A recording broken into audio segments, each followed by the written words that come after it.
Before we get into the story, you need to understand the place.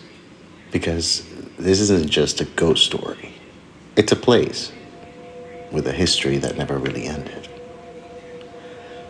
In the 1860s, during the Caribou Gold Rush, Barkerville Historic Town was one of the largest, most chaotic boom towns in Western Canada. Thousands of people flooded in: miners, gamblers, drifters, men who had nothing and were willing to do anything for gold.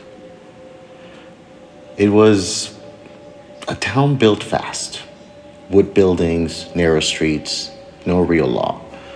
And when you build a town like that, you don't just build opportunity, you build violence. People disappeared there, not occasionally, regularly. Fights over claims, cheating at cards, drinking, desperation. And when someone died, they weren't always buried properly. Sometimes they were buried quickly: shallow graves, behind buildings, under floorboards, even beneath the streets themselves. And when winter came, the ground froze solid. Bodies stayed where they were, waiting. There was a fire in 1868 that destroyed most of the town, but they rebuilt it, right on top of what was already there. They didn't clear anything. They didn't move the dead. They just built over them. And over time, the town emptied. The gold ran out. People left. Buildings stood still. And Barkerville became what it is now: a preserved ghost town.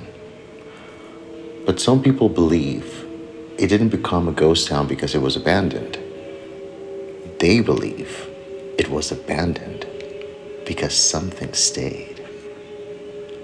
This next story was sent by a subscriber who went there alone in the off season. They wrote, "I thought I understood history. I thought these places were just old, quiet, empty. But Barkerville doesn't feel empty. It feels occupied. I arrived just before sunset. The staff were already leaving. They told me I could stay in one of the cabins, but not to wander after dark. They didn't explain why. I thought it was just rules. Now I know it wasn't. The town felt strange immediately. Not scary, just wrong. Like the air was heavier. Like every sound was being absorbed. I walked the main street before it got dark. Everything looked normal. Old buildings, quiet, still. But I kept feeling like I was being watched. Not from one place, from everywhere. Every window, every doorway, like something was inside the buildings, looking out. When night came, everything changed. There was no lights, no sounds, just darkness. I stayed in my cabin until around midnight, but I couldn't sleep. The silence wasn't normal. It felt alive. So I went outside. The street was completely empty. No wind, no animals, nothing. Then I heard it. Footsteps behind me, slow, heavy, like boots on wood. I stopped. They stopped. I turned. No one was there. But I knew something had been right behind me. Then I heard voices, multiple voices, all at once. Quiet, overlapping, whispering, like a crowd speaking at the same time. But there was no one there. I started walking faster. The voices followed, not getting louder, but closer, like they were right behind my ears. Then suddenly, they stopped, and I heard a single voice right beside me. "You came back." I turned and saw him standing in the middle of the street.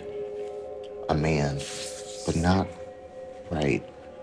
His clothes looked old, gold rush era. His skin looked dry, like it didn't belong on him anymore. His eyes were completely black. He smiled, too wide, too still, like his face wasn't meant to move that way. Then everything changed. The street wasn't empty anymore. It was full of people. People everywhere, standing, watching, none of them moving, none of them breathing, just staring. Minors, women, children, all of them, wrong. Their faces stretched, their eyes hollow, like they were wearing something that used to be human. Then they all smiled, and their mouths opened too far, and they all whispered together, "You stayed." I tried to run, but I couldn't move. My legs wouldn't respond. Then the man stepped closer, right in front of me, and leaned in, close enough that I could smell him. Dirt, rot, wet wood, and something else, like something buried too long. Then he whispered, "We remember you." That's when I realized they weren't seeing me for the first time. They were recognizing me. When we left off, the subscriber wasn't alone anymore. Not in the way you think.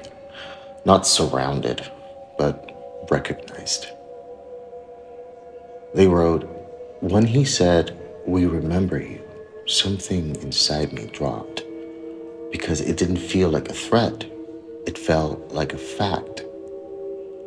And then they started moving.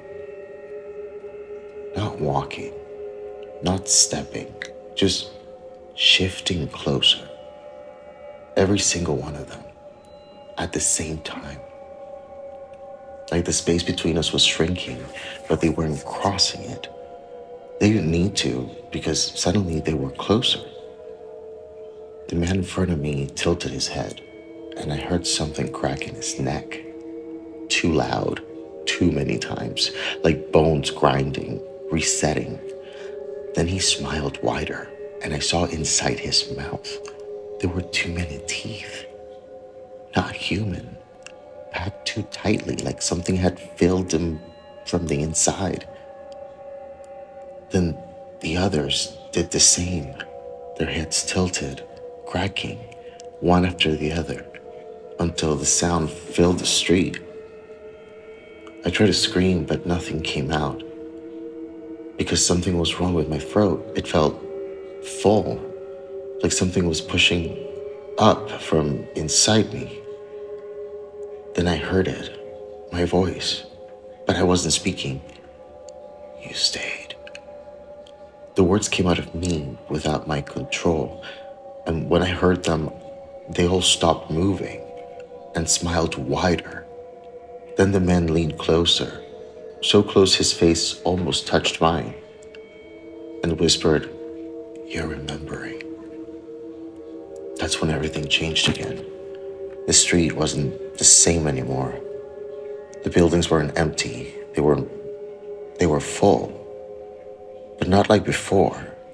Now I could see inside, through the walls, through the doors. People, packed together, standing shoulder to shoulder, faces pressed against windows, watching me, smiling. Some of them looked newer. Their clothes weren't from the 1800s. Some were modern, like they didn't belong to the town's history. They belonged to something else. They belonged to people like me, visitors. Then I felt something grab my hand. I looked down. There was nothing there, but I could feel fingers, cold, wet, holding me, pulling me forward toward the building.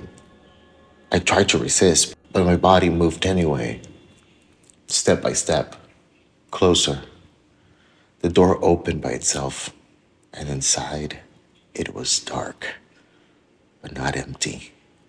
I could hear breathing, dozens of breaths, layered, wet, close, right in front of me. Then hands everywhere, grabbing me, pulling me, clawing, cold fingers pressing into my skin, my arms, my chest, my face. I couldn't see them, but I could feel them, and they were pulling me inside. Then I saw something in the darkness, a shape, standing deeper inside the building, tall, still, watching. It stepped forward, and I realized it was me. Same face, same body, but wrong. The skin stretched, the eyes hollow, the mouth smiling too wide. It looked at me and spoke. You took too long. Then everything went black. The next part of the email came hours later. I woke up on the street, alone. The town was empty again. No people, no voices, just silence. I thought it was over. Then I looked down. My hands were covered in dirt. Under my nails, in my mouth, and my skin, it felt loose, like it didn't fit right anymore. That was the last full message. But something else happened. 2 days later, authorities were called to Barkerville Historic Town. A cabin had been left open. Inside, they found belongings, phone, wallet, keys, but no person. The bed was covered in dirt, wet soil, and something else. Skin thin, peeling, like something had been taken off. The floor was covered in footprints, dozens of them, some old, some new, all leading out the door, but none coming back.